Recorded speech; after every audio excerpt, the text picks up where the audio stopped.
How to replace the real-time clock battery. Caution.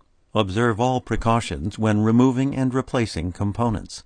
Before you begin, remove the base enclosure and battery. Removal. Disconnect the real-time clock battery cable from the system board.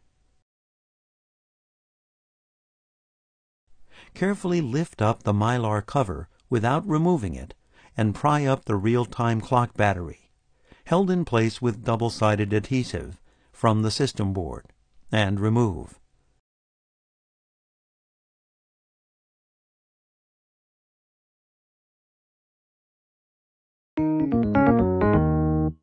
Replacement.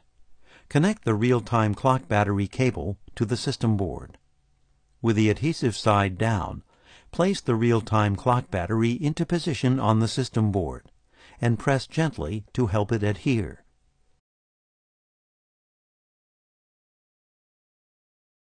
Continue the reassembly. Replace the battery and base enclosure.